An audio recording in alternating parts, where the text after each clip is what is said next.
¿Qué tal, jóvenes? Muy buenos días. Vamos a continuar explicando acerca de la elipse.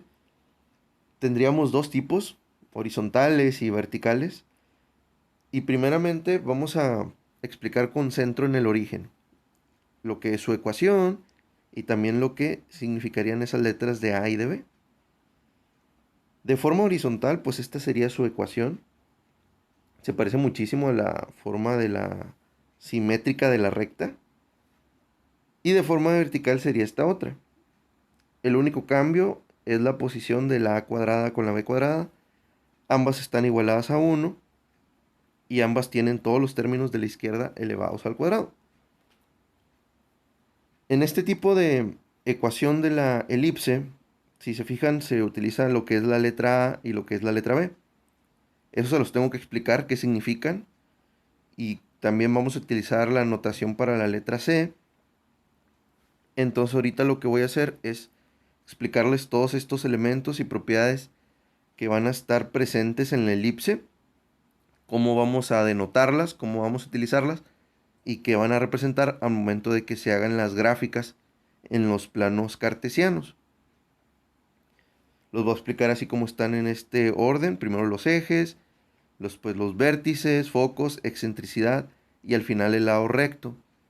Dentro de los ejes también voy a explicar lo que son los semiejes, que serían la mitad de esos valores de los ejes. Ok, entonces iniciaríamos con lo que es el eje mayor y el eje menor. El eje mayor, como lo dice su nombre, va a ser la mayor distancia que existe entre dos puntos opuestos de la elipse. Se referiría a la distancia de aquí hasta acá, que va a ser de vértice a vértice. Y el eje menor, pues va a ser la menor distancia que existe entre dos puntos opuestos, que sería esta línea de aquí. Eso sería 2A para el eje mayor y 2B para el eje menor. En las ecuaciones no estaban ni 2B ni 2A, sino que estaban solamente A y B, porque en las ecuaciones se utilizan los valores de semieje mayor y semieje menor. Entonces quiere decir que nosotros nomás usaríamos la mitad de la distancia de ambos ejes al momento de sustituir los valores en la ecuación. Pero sabemos que ya gráficamente, al momento de que hagamos esto en el plano cartesiano, pues el eje mayor va a ser toda esta línea y el eje menor toda esta línea. Tendríamos también la misma situación con una elipse de forma vertical, solamente rotada, ¿verdad? Pero va a ser la misma que se nos va a presentar, eje menor y eje mayor. Vamos a tener 4 vértices en total, a diferencia de la parábola que solamente teníamos uno, y van a ser los puntos de intersección que existen con los ejes. De hecho, es de aquí a aquí donde se realizan las distancias para el eje mayor y para el eje menor. Y en las coordenadas se van a usar los valores de los semiejes. Porque noten que aquí sí estamos utilizando A,0, menos A,0, 0,b y 0 menos b.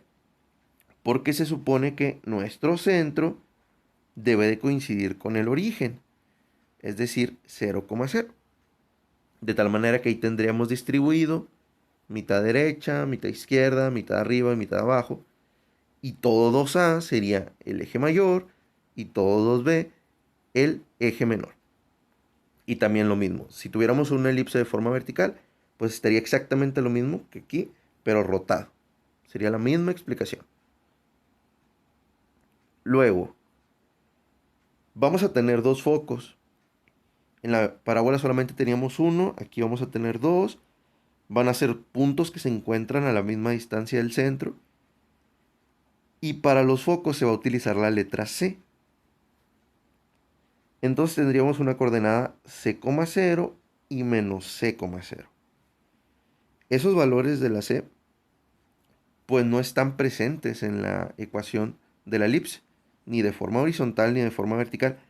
Sin embargo, se pueden relacionar con los valores de A y de B mediante una formulita que ahorita también les voy a explicar.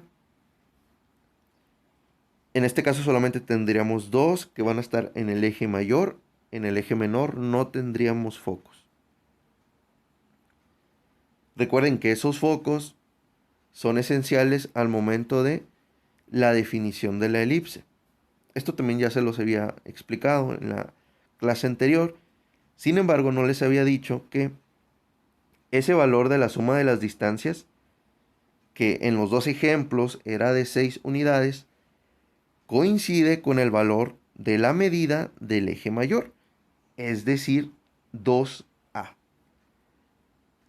Entonces, esos focos también vamos a poderlos relacionar con ese parámetro. Ahorita les digo con qué formulita. Tendríamos una propiedad que se le llama excentricidad y que va a ser un valor que se encuentra entre 0 y 1. Y en cierta manera nos indicaría la forma de la elipse. Es decir, si a nosotros se nos proporciona su valor de excentricidad, nos podemos dar una idea de cómo debe de obtenerse esa elipse en cuanto a sus características de, pues, qué tan parecida a una circunferencia o qué tan ovalada debe de estar esa elipse. La formulita para obtener esa excentricidad sería C entre A. C ya sabemos que se refiere a los focos y A es el semieje mayor. Y la formulita que les decía ahorita para relacionar los focos con los ejes o los semiejes, mejor dicho, sería esta de aquí. Se parece un montón a lo del teorema de Pitágoras porque deriva de un triángulo rectángulo. Entonces, esa sería la forma en la que nosotros relacionaríamos este valor de la coordenada del foco, que va a ser igual a la raíz cuadrada de a cuadrada menos b cuadrada. Esto también se los comentaba ahorita. La excentricidad, cuanto más pequeña sea, más se va a parecer a una circunferencia.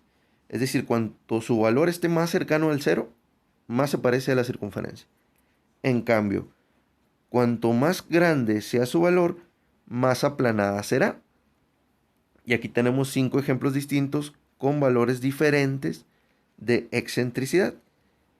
Un valor muy cercano al cero, pues sería el 0.1. Y a simple vista, pues eso parece una circunferencia. Incluso todavía con el valor de 0.3.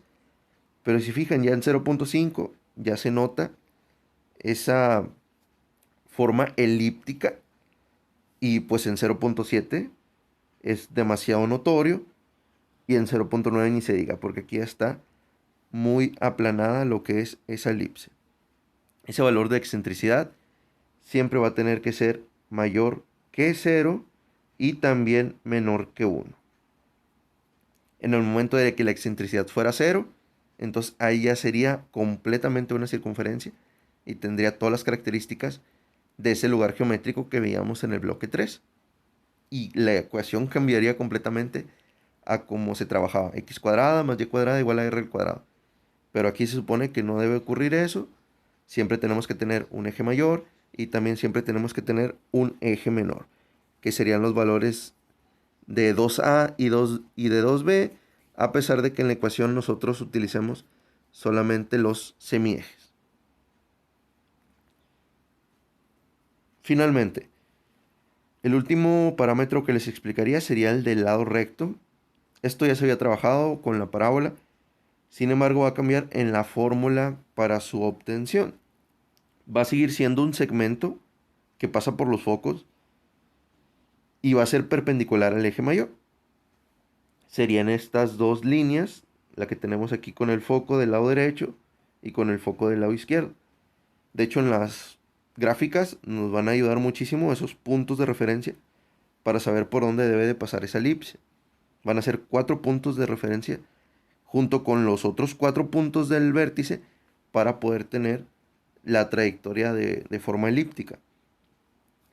La manera de obtener su valor va a ser mediante 2b cuadrada sobre a, sabiendo que la b pues, va a representar la distancia de el semieje menor y a la distancia del semieje mayor. Entonces, si fijan, todo esto es nueva notación que era necesaria que yo se las explicara para que supieran, pues, qué significa la A, qué significa la B, qué significa la C, al momento de que empecemos a trabajar con las ecuaciones con centro en el origen, que serían estas dos. Ya en la próxima sesión, ahora sí, entraríamos resolviendo algunos ejemplos relacionados con esto, de elipses de forma horizontal, de elipses de forma vertical, pero pues era esencial que ustedes primero entendieran lo que significa cada uno de estos elementos y propiedades de la elipse. Entonces, hasta aquí le vamos a dejar. Les voy a encargar que realicen ahí el apunte y tengo pendiente revisarles lo del crucigrama. Cuídense mucho, jóvenes, y hasta la próxima.